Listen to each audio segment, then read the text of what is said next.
এই পুলিশদের কাছে আমরা জানতে চাই যে তোমরা কি হাইলাইট করার জন্য সাংবাদিকদের মুখ বন্ধ করতে চাও, তোমরা কি লুকাতে চাও জাতির কাছে, সেটা আমাদের কাছে স্পষ্ট করো, ক্লিয়ার করো। গতকালকে যে ঘটনা আমরা দেখলাম, আমার কাছে কখনোই মনে হয়নি যে এই যুদ্ধটা সাংবাদিকদের বিরুদ্ধে করা হয়নি। সরাসরি পুলিশ এবং সাংবাদিক যুদ্ধ হয়েছে কালকে, সরাসরি। আমি পৃথিবীর কোথাও দেখিনি যে এভাবে সাংবাদিকদেরকে প্রকাশ্যে মারা হয়, তাও অহেতুক। কোন সাংবাদিক যদি সেখানে ডিস্টার্ব করতো, ঝামেলা করতো, হ্যাঁ তাকে পিটিয়ে সরিয়ে দিয়েছে, তা না। কালকের কর্মকাণ্ড দেখে, পুলিশের কর্মকাণ্ড দেখে মনে হয়েছে যে তারা স্পেশালি কোনো কিছু হাইড করার জন্য এটা করছে।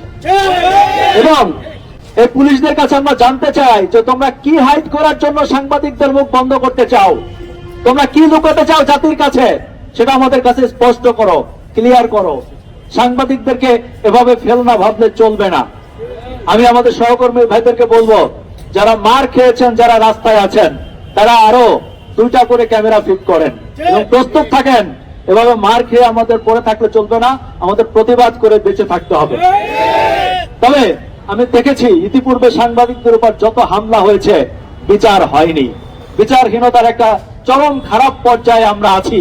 আর তাই তো আমি মাঝে মাঝে আফসোস করে বলি যে এই দেশে কোনোদিন ভালো সাংবাদিক পয়দা হবে না।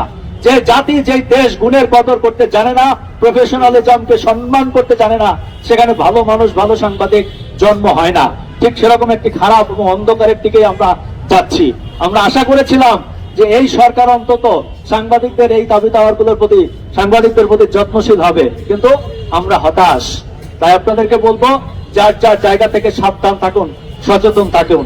আর আপনারা চাইলে খুব অল্প দিনের মধ্যে সরকারের কাছে আমরা মাননীয় মহামান্য হাইকোর্টে একটা রিট করতে চাই সাংবাদিকদের নিরাপত্তার ব্যাপারে। আপনারা যদি সমর্থন দেন তাহলে আমরা সবাই মিলে সেটি করতে পারি।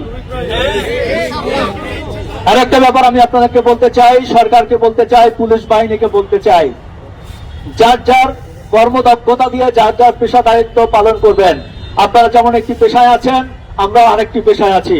সামনে কয়েকদিন পরে নির্বাচন, নির্বাচনের আগে খোদ ঢাকা শহরের প্রাণ কেন্দ্রে যদি এই অবস্থা হয়, তাহলে সারা বাংলাদেশে যে সাংবাদিকরা আছে তারা কয়েকদিন পরে কি পরিমাণ মাইকটা খাইতে পারে, একটা চিন্তা করে দেখেন তো। আমরা এখনই পুলিশ ভাইদেরকে, যারা আছেন, যারা সিনিয়র আছেন, তাদেরকে বলবো, আপনারা দৃষ্টান্তমূলক শাস্তি দিয়ে আমাদেরকে দেখান যে আপনারা বিচার করতে পারেন এবং আপনারা ন্যায়ের পক্ষে আছেন। পাশাপাশি সামনে নির্বাচনে যাতে সাংবাদিকরা নির্বিঘ্নে কাজ করতে পারে, সেই পরিবেশ আমাদেরকে দেন। মনে রাখবেন, আমাদেরকে খেপানোটা ঠিক হবে না। সবাইকে ধন্যবাদ।